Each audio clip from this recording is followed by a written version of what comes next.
Livro A Ordem Natural e a Ordem Sobrenatural, Padre Emanuel André. Prefácio. Este livro do Padre Emanuel André tem como título original O Naturalismo. Apesar de tocar num tema essencial para o nosso combate contra a civilização anticatólica, muitos dos nossos leitores parecem não se interessar muito por ele. Isso sempre nos intrigou, porque o livro trata do assunto numa linguagem simples e direta, e como sempre o faz o Padre Emanuel, com um pensamento elevado e espiritual. A impressão que nos fica é de que a palavra usada no título se presta a diversas interpretações, dando a impressão de que o assunto trate mais de questões da natureza. Por isso, resolvemos mudar o título, tomando algo que explicitasse melhor o tema do livro. Daí, a ordem natural e a ordem sobrenatural.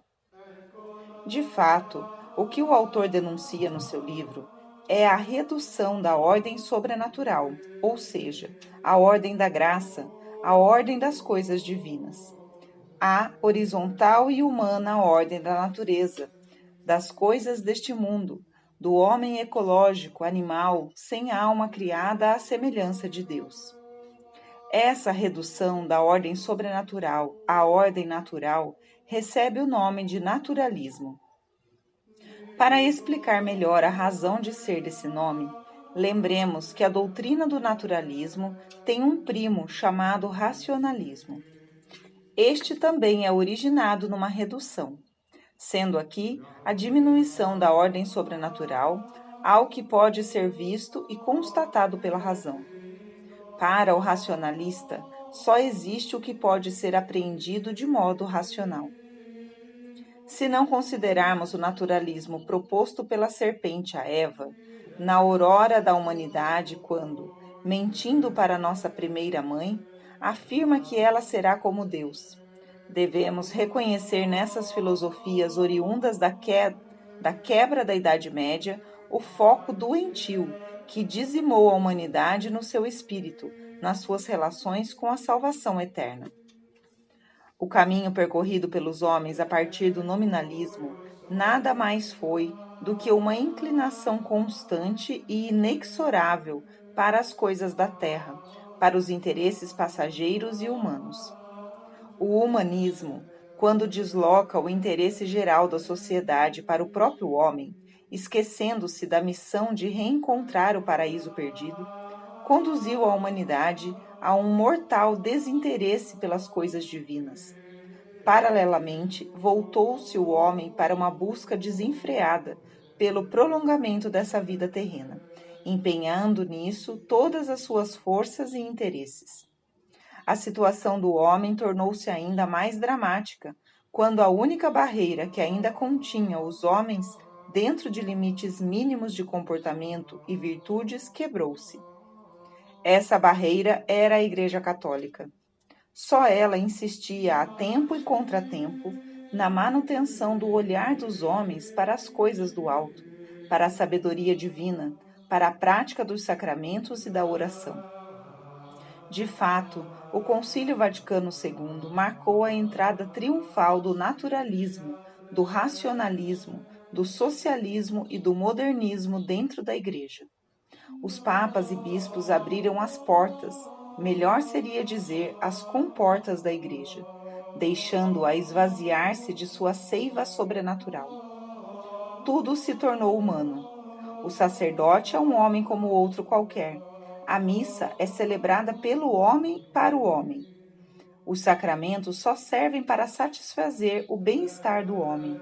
E mesmo o dogma da fé foi dilapidado a ponto de se desfigurar em caricaturas de doutrinas outrora católicas.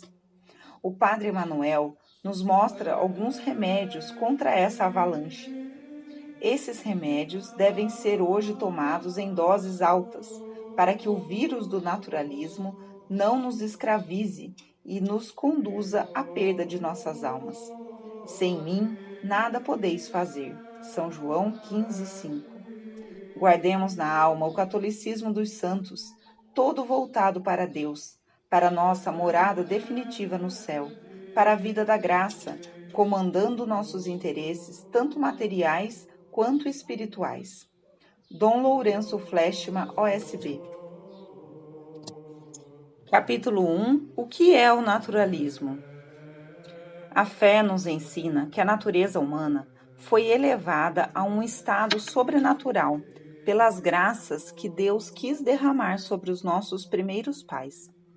Ele quis que fossem não apenas suas criaturas, mas seus amigos. Deu-lhes a fé, a esperança, a caridade, tesouros infinitamente preciosos, pelos quais os homens viriam a merecer bens ainda mais preciosos. Uma felicidade infinita no seio do próprio Deus. O que Deus deu a Adão, destinou a todos os seus filhos, que deveriam receber, ao mesmo tempo, a natureza e a graça. Este magnífico plano de Deus foi atrapalhado pelo pecado de Adão. Desde então, todos os seus filhos recebem dele a natureza, mas recebem-na despojada da graça, manchada pelo pecado, deteriorada quanto ao corpo e quanto à alma. Quanto ao corpo, porque este se tornou sujeito às doenças e à morte. Quanto à alma, porque foi subjugada pela ignorância, pela concupiscência e, finalmente, pela morte eterna. Sem esses dados da fé, o homem é para si mesmo um mistério inexplicável, porque há nele traços ainda bem sensíveis de sua primitiva grandeza. Ele aspira à felicidade e a procura com incomparável ardor. Quer a imortalidade, pois a morte é para ele um enigma. Por outro lado, encontra em si inclinações que o fazem enrubescer, apetites que condena, mas que deseja que sejam satisfeitos. Carrega consigo a vergonha, e essa vergonha é também um enigma. Por que envergonhar-se do que é natural? E por outro lado, por que a natureza humana traz em si mesma aquilo que a envergonha? Esses problemas são grandes no presente, porém não maiores que os do futuro. O que se tornará essa alma que quer ser imortal? Qual será o resultado final da responsabilidade dos atos de cada dia? Somente a fé pode responder a todas essas questões que têm ocupado os espíritos sérios de todos os tempos. Somente na fé o homem pode encontrar a explicação de sua natureza. E isso é uma prova, entre tantas outras, de que a natureza foi e permanece criada para um fim sobrenatural. O estado natural, ou seja, o homem criado em estado puramente natural, sem a graça e sem o pecado, é um estado que nunca existiu. A humanidade só conheceu o estado de graça e a decaída da graça, que é o estado de pecado. Quando a humanidade estava em estado de graça, caminhava na via da felicidade, por onde a mão de Deus a conduzia infalivelmente. Mas, quando caiu do estado de graça para o de pecado, saiu do caminho da felicidade e, por consequência, encontra-se na via da infelicidade eterna. A vinda do Redentor nos retira do caminho infeliz e do pecado, nos reintegra na graça de Deus e nos leva para o céu. Fora da redenção de nosso Senhor não há salvação para a humanidade. Resta-lhe apenas passar aqui na terra por grandes sofrimentos, que são apenas o começo de infinitos males. Eis a verdade. Ora, existe um sistema pseudo-religioso e pseudo-filosófico que pretende abarcar tudo, no presente e no futuro. Um sistema que não leva em conta a queda primitiva, nem as chagas que carregamos em consequência dessa queda. Um sistema que nem sequer se digna a prestar atenção no que significa para nós a redenção de nosso Senhor Jesus Cristo. Nem leva em conta nosso batismo, nem os sacramentos que recebemos da misericórdia de Deus para a nossa salvação. Um sistema que, insurgindo-se contra a palavra dita a São Paulo, minha graça te basta, diz em vez disso, a natureza se basta. Um sistema que voluntariamente fecha os olhos à vergonha que levamos em nós mesmos e que, longe de explicá-la, põe sua glória naquilo que traz a confusão. Um sistema que, não tendo doutrina sobre a origem de nossa natureza, não tendo doutrina sobre o futuro da humanidade, faz-se de mestre, de doutor, de panegirista da natureza, gritando em todos os tons que para ela tudo está bem. Esse sistema é o naturalismo. Imaginem um doente que, estando machucado por uma queda e queimando de febre, fosse acometido por uma sede que nada pode aplacar. Um médico lhe diz: a sede que te acomete, a febre que te queima, a dor que sentes devido ao que chamas de chagas, não passam de um efeito de tua imaginação, trabalhada por preconceitos de infância. Despoja-te de toda essa bagagem. Nós trabalharemos em seguida para te fazer conhecer, estimar e seguir a natureza. Suas aspirações são justas e boas. O desenvolvimento das tuas faculdades nativas te convencerá disso cada vez mais. Não digas que tens chagas, não acredites no que chamas febre. E quanto a essa sede, temos calmantes. Não estás doente. Este doente é a humanidade, esse médico, o naturalismo. O naturalismo toma a humanidade como ela é e grita-lhe: vai muito bem, avante! No nascimento, o registro civil é natural, é o que basta. Depois de um nascimento civil, o casamento civil, e na morte, um enterro civil. Tudo isso se atrai, se encadeia, se sucede. Os indivíduos podem caminhar nessa via, a humanidade nunca. Ela tem outras aspirações, das quais os particulares podem subtrair-se, mas ela permanece como Deus a fez. Existe para o sobrenatural, do qual tem uma necessidade invencível. As grandes indagações se põem necessariamente diante dela. Quem sou? De onde venho? Para onde vou? Que caminho seguir? O naturalismo tem ensaios de resposta. Pode insinuá-los a um e a outro, mas não para a humanidade. Ela não crê neles, porque tem necessidade de crer. Isso é sobrenatural e está dentro dela. Ainda que a matassem, não a fariam renunciar ao sobrenatural. O naturalismo tem seus doutores, que vão se aproximando e dissertam sobre o que chamam de religião natural, moral natural. Gostaríamos de ouvi-los e saber deles em nome de quem eles falam. Se são suas próprias palavras ou as de outrem. Se são autorizadas ou não. E se o são, por quem e como. Pois para falar a um homem basta ser homem, mas para falar à humanidade é preciso ser Deus ou enviado de Deus. Gostaríamos de saber se os doutores do naturalismo creem em suas próprias palavras ou não. Dizemos crer em suas próprias palavras, de modo a estarem prontos a morrer por elas. Como os apóstolos e os mártires de nossa santa religião. Perguntaríamos também aos doutores do naturalismo se o que chamam de religião natural, moral natural, foi praticado em algum lugar, ou se ainda é praticado por alguma parte da humanidade, e em que lugar e por quem. Pois desde que a humanidade é humanidade, a religião e a moral foram sempre ensinadas sobrenaturalmente aos homens. Se aqui ou ali alguns pagãos, dando a si mesmos o nome de filósofos, ensinaram alguma coisa sobre religião e moral, a humanidade os deixou dissertar à vontade, sem nunca escutá-los. A humanidade nunca existiu em estado natural. O próprio paganismo, se bem que fosse uma imensa aberração, procurava o sobrenatural. Nunca o atingiu pela simples razão de voltar-lhe as costas, depois, e pedir luz ao príncipe das trevas. Os doutores do naturalismo acham que há coisas boas em nosso decálogo, sobretudo nos mandamentos da segunda tábua.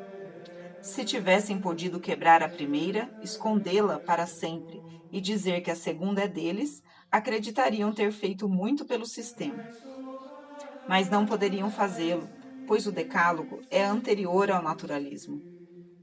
Em certo sentido, ele é muito natural, porque regula melhor os deveres da natureza, mas acima de tudo é sobrenatural, porque foi entregue por Deus a Adão e depois a Moisés.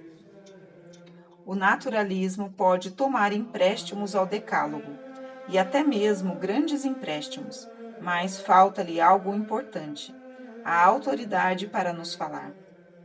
Concedamos que o naturalismo possa formular um código de moral. É evidente que ele não tem autoridade para isso, mas concedamos. Esse código de moral, uma vez editado, teria de ser guardado.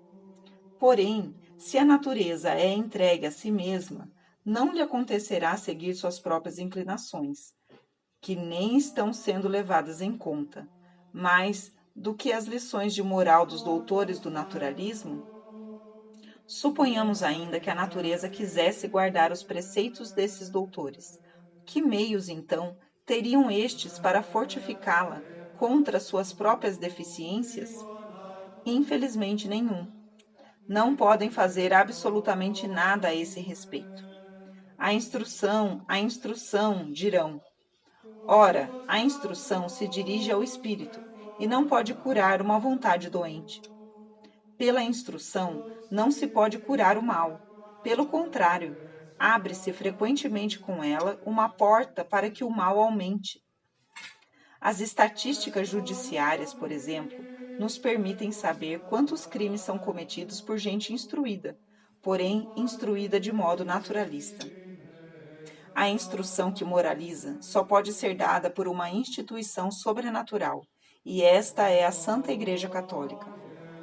Impotente para curar a natureza e sem autoridade para instruir, que pode, em suma, fazer o naturalismo? Uma só coisa: lisonjear a natureza. E para isso ele se põe em posição nada lisonjeira. Primeiramente, ele se divide, o que já não é uma prova de força. Divide-se em naturalismo espiritualista e naturalismo materialista. O naturalismo materialista, para dizer a verdade, não é um sistema, é uma brutal negação. Mas nessa negação há uma lógica formidável. O naturalismo negou a ordem sobrenatural, contentando-se com a natureza, e em seguida é levado a negar a alma humana, contentando-se em ser corpo, carne e sangue. Há aí uma justiça de Deus, seja ele adorado. Mas quando o naturalismo se faz assim materialista, deixamos de argumentar com ele. O naturalismo espiritualista, por sua vez, quer reconhecer a existência de Deus e a imortalidade da alma, que leva consigo a alternativa das recompensas ou dos castigos na vida futura.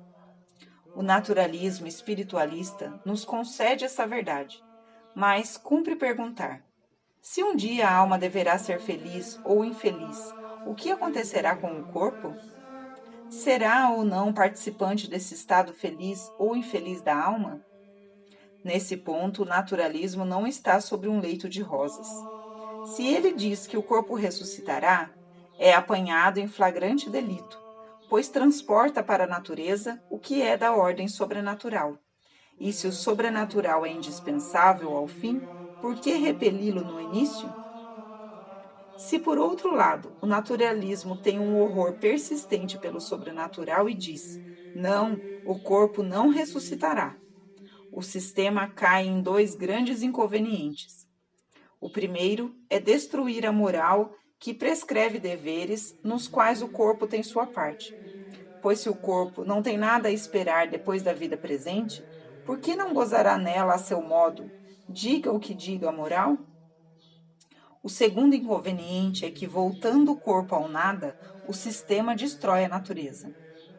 Eis como o naturalismo, depois de ter repelido a graça, chega inevitavelmente à destruição da natureza. Assim, o naturalismo é o mal.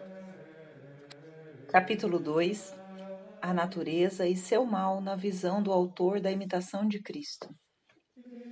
No capítulo anterior, mostramos como o espírito naturalista querendo lisonjear a natureza, só pode enganá-la, lançando-a no impossível e no absurdo. Dissemos que a natureza está doente, e a prova é que ela está morrendo. Apresentaremos, neste segundo capítulo, um autor que, tendo estudado a fundo a natureza e a essência do seu mal, consignou suas conclusões nos seguintes termos: observa com diligência os impulsos da natureza. Ela é maliciosa e a muitos arrasta, enreda e engana, e faz de si mesma seu fim último.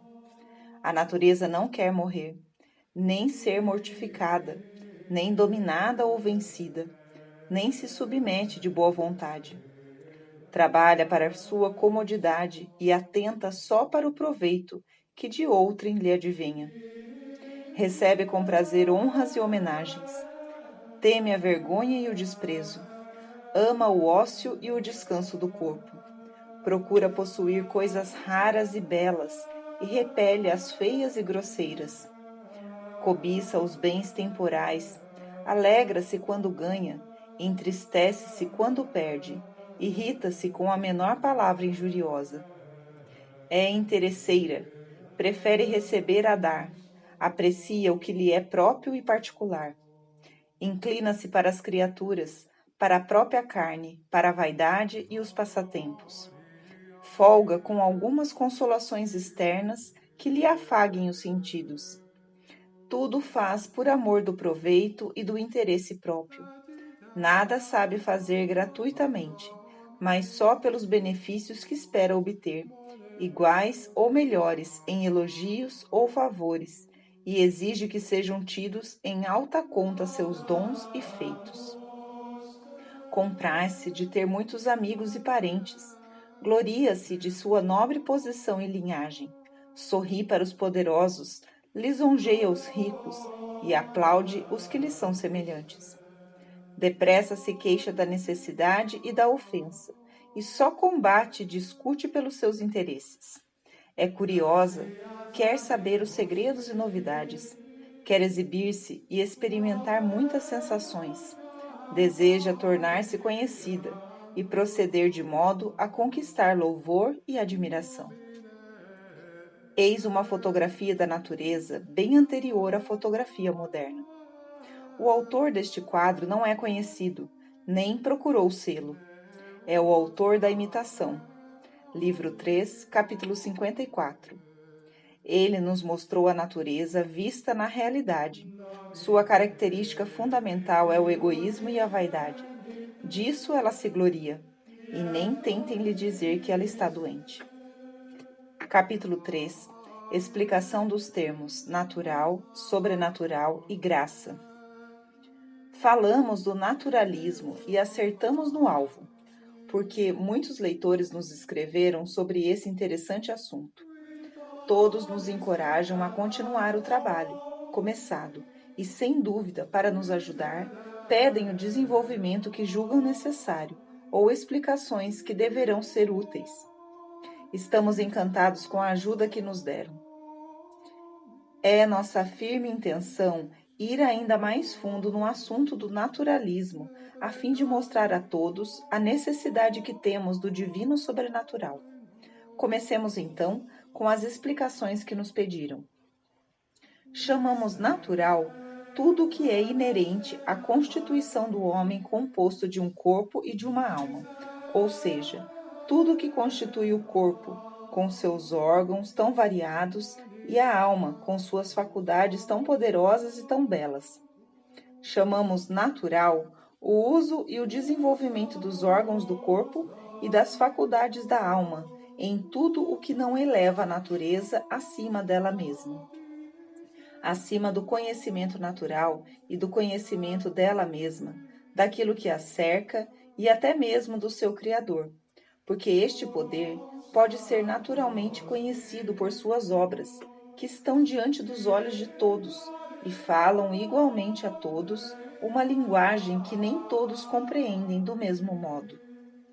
Porém, como o homem não foi criado para permanecer na medida do natural, e Deus quis destiná-lo a um fim superior, Não temos que indagar o que o homem poderia ter sido, o que ele teria se tornado, se Deus o tivesse criado para um fim que não conhecemos.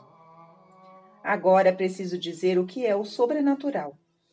Chamamos sobrenatural tudo que encaminha, conduz e faz o homem chegar ao fim sobrenatural que aprouve a Deus lhe dar. Fim este que é a participação na felicidade do próprio Deus, pela clara visão de sua essência. Todo dom de Deus acrescentado à natureza para ajudar o homem a atingir seu fim se chama graça, já que é dado ao homem por uma pura liberalidade de Deus, sem que o homem jamais possa por si mesmo elevar-se ao conhecimento ou ao desejo, e ainda menos ao mérito desses dons sobrenaturais. A passagem do natural ao sobrenatural é impossível à criatura. Nisso, o anjo não pode mais que o homem, pois tanto um como o outro receberam de Deus o fim sobrenatural que foi do agrado de Sua Majestade soberana lhes assinalar. Com essa destinação, receberam também os dons sobrenaturais, sem os quais lhes seria impossível atingir um fim tão alto e tão desproporcionado à natureza, inclusive à angélica. Santo Tomás pergunta se o homem pode obter esta suprema felicidade de ver a Deus, e responde: pode. Sendo a inteligência humana capaz de conhecer o bem supremo e perfeito que é Deus, e sendo sua vontade capaz de desejar e de amar, segue-se que o homem é capaz de chegar ao gozo desse bem que está tão acima dele e de achar nesse bem a sua felicidade eterna. Em seguida, o santo doutor pergunta: o homem, por suas faculdades naturais, pode chegar à felicidade suprema? Ao que responde: não pode. E acrescenta: existe uma felicidade imperfeita, a qual se pode chegar naturalmente nesta vida. Mas, consistindo a bem-aventurança do homem na visão do próprio Deus, ninguém pode atingi-la por suas faculdades naturais, sejam elas as do corpo ou as da alma, pois elas não podem atingir a essência divina. Podemos conhecer as obras de Deus e, pela obra, conhecer seu autor. Porém, chegar a vê-lo tal como ele é, isso nos ultrapassa completamente. Se o homem tivesse o poder natural de ver a Deus, de alguma maneira Deus lhe seria submisso, e isso não pode ser. Se então o homem chega à visão de Deus, é porque Deus quis se revelar a ele, é porque Deus quis lhe dar os meios de ver seu Criador. É aí que está a verdadeira e única felicidade do homem, e ela é totalmente sobrenatural. Sobrenatural em si mesma e sobrenatural no meio de atingi-la. Dissemos que esse meio é a graça. Mas como dissemos a graça e em seguida as graças, um de nossos leitores nos pergunta se há diferença entre os dois modos de nos exprimirmos. Fundamentalmente não há. Quando dizemos a graça, entendemos tudo o que Deus acrescenta à natureza para conduzi-la à vida eterna. Quando dizemos as graças, temos em vista o conjunto dos dons divinos pelos quais o homem é ordenado à soberana bem-aventurança. Essas graças são principalmente a fé, a esperança e a caridade. A fé, que eleva a inteligência, submetendo-a à revelação divina. A esperança, que eleva e aperfeiçoa o desejo natural que o homem tem de ser feliz, orientando esse desejo para o próprio Deus. E a caridade, que diviniza, de certa forma, a capacidade que Deus nos deu de amar e aperfeiçoa a disposição da alma para a suprema felicidade, unindo-a a Deus de antemão, por meio do mais doce e forte vínculo, que é o amor.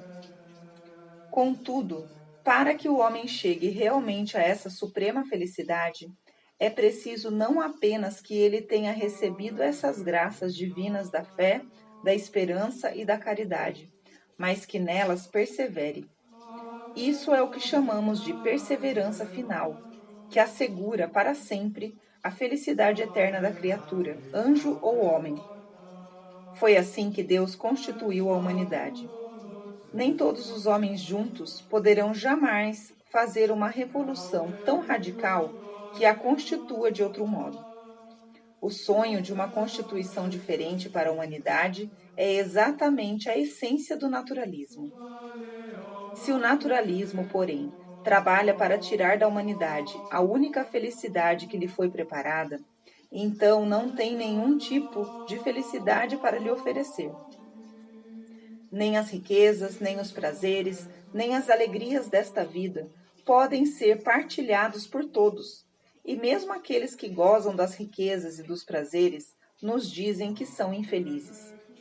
Os que podem, num sentido relativo e restrito, ser felizes na terra, são os que procuram, desejam e trabalham para merecer a felicidade perfeita na vida eterna. Se o naturalismo prevalecer, que acontecerá? Os homens serão desviados da felicidade parcial que poderiam conhecer aqui embaixo, enquanto procuram a felicidade do alto. Em suma, a terra se tornaria o átrio do inferno, quando, na vontade de Deus, ela deveria ser o átrio do paraíso. É evidente, pois, que o naturalismo é ao mesmo tempo um crime contra Deus e contra a humanidade. Crime contra Deus, de quem rejeita os benefícios, contradiz a providência, condena a sabedoria, ultraja a bondade, provoca a justiça, atrai os castigos. Crime contra a humanidade, da qual arruína as esperanças, relaxa os esforços e impede a felicidade no tempo e na eternidade. Conclui-se, portanto, que o naturalismo, apesar do nome, é inimigo da natureza. Sob o pretexto de querer seu bem, despoja-a do verdadeiro bem e depois lhe grita: trabalha e aproveita. Trabalha se queres e aproveita se puderes. O naturalismo derruba tudo e não edifica nada. Tira-nos tudo e não nos dá nada. Sua obra, obra de Satanás, só nos faz infelizes. Portanto, como já dissemos, o naturalismo é o mal. Capítulo 4. Uma profissão de fé naturalista. Em Paris, a cidade-luz, como disse Victor Hugo, um homem não batizado, publica um jornal chamado La Justice, onde lemos uma declaração de princípios naturalista apresentada nesses termos. O que distingue a ciência da religião não é o dogma teológico, é a própria noção de sobrenatural. As religiões brigam entre si para saber se há um Deus ou vários, se os homens têm almas, etc. A ciência não aborda tais dissensões. Tudo que escapa à observação e à experiência lhe é estranho. Para ela, são igualmente indiferentes as concepções do judaísmo, do catolicismo, do brahmanismo, do fetichismo, do deísmo, do teísmo, do espiritismo e de todas as teorias que repousam sobre o absoluto e sobre a pura hipótese. A instrução pública estatal só deve ter por base a ciência. Examinemos essa profissão de fé. O que distingue a ciência da religião é a própria noção do sobrenatural. Se o autor quisesse dizer que a ciência é um bem da ordem natural e a religião um bem da ordem sobrenatural, só poderíamos aplaudi-lo. Mas seu pensamento está longe disso. Para ele, a ciência só é ciência porque rejeita a noção do sobrenatural. E nós dizemos que isso não tem nada de científico. Com efeito, vemos a ciência agir de diversas maneiras sobre as naturezas inferiores. O homem decompõe um corpo, transforma-o e, por assim dizer, fala-o passar de uma natureza para outra. Tomando um agente natural, fala operar de uma maneira inteiramente extranatural para tal corpo, assim dominado pela ciência. Será natural que o fogo conduza veículos na terra e navios no mar? Será natural que o ferro transmita o pensamento a distâncias incomensuráveis com uma rapidez só igualada pelo raio? Não vemos nisso uma ação humana, realmente natural no homem, mas extranatural, e quase sobrenatural na matéria, elevada pela ciência a um poder que ela não tinha antes? E se o homem exerce assim seu poder, elevando à altura da ciência as naturezas que lhe são inferiores, não é lógico admitir que Deus possa exercer um poder análogo sobre sua criatura e elevá-la ao estado sobrenatural? A ciência sentiu a força desta razão de analogia. Assim, temendo ser levada a reconhecer o sobrenatural divino, se reconhecesse a natureza divina, tratou de negar a existência de Deus. Ora, uma vez que se entra no caminho das negações, vai-se longe. Em breve teremos a prova. Escutemos nosso autor. As religiões. Somos obrigados a dizer que esse modo de falar não é verdadeiro. A religião é uma só, como a humanidade, como a verdade, como o próprio Deus. Não se diz as religiões, assim como não se diz as humanidades, os deuses. Mas, como a verdade é uma e o erro pode ser múltiplo, disse as falsas religiões, os falsos deuses. Mas continuemos. As religiões discutem entre si para saberem se há um Deus ou vários deuses. A ciência não aborda tais discussões. No entanto, tais discussões são muito dignas de um ser racional, que efetivamente raciocina. Não há efeito sem causa. À vista das maravilhas da natureza, não será digno da ciência remontar a causa de tudo isso que vemos? O homem, que não se fez a si mesmo, não agiria cientificamente se procurasse raciocinar sobre sua existência, conhecer a causa e o fim de seu ser? Certamente, aí está uma ciência, que a ciência não pode desdenhar. Distingamos, porém, a ciência e ciência. Há uma ciência que confessa que existe uma causa primeira, mas diz que essa causa nos escapa. Em outros termos, nós percebemos bem a verdade que é Deus, mas não queremos essa verdade. É a ciência da moda. Deus lhe dá medo, e ela o nega. Sua negação não é um ato de ciência, é um efeito do medo. A verdadeira ciência, contudo, não tem medo nem receio. Graças à razão que Deus nos deu, ela nos demonstra a existência e a unidade de Deus, a distinção entre o espírito e a matéria, a espiritualidade de nossa alma. A verdadeira ciência goza desta verdade, e o estudo que faz de Deus e de suas obras lhe mostra que Deus pode agir, e efetivamente age sobre a natureza, ora por uma ação que deixa a natureza na ordem natural, como quando dá saúde, a força, a inteligência, ora por uma ação que eleva a nossa natureza acima de si mesma, como quando nos dá a fé, a caridade, a bem-aventurança. Tudo isso é bem mais científico do que a ciência vulgarizada. Mas estudemos mais de perto essa ciência. Tudo que escapa à observação e à experiência lhe é estranho. A verdadeira ciência emprega precisamente estes dois grandes meios, a experiência e a observação. Observando que não há efeito sem causa, ela remonta à causa primeira, que é Deus. Observando que os seres criados são contingentes, remonta ao ser necessário, que é Deus. Tudo isso nos parece científico no mais alto nível. Por outro lado, a experiência nos demonstra a impossibilidade de seres que se sucedem por gerações, sem que tenha havido um começo que não foi gerado, o que só pode ser a criação. A experiência vem ainda nos demonstrar o Criador, que é Deus. Para nosso autor, todavia, a observação intelectual não existe. Para ele existe apenas a observação materialista, positiva. Depois de ter negado Deus por medo, precisará negar a inteligência humana. É um passo avante no caminho das negações, e a ciência materialista deverá ir ainda mais longe.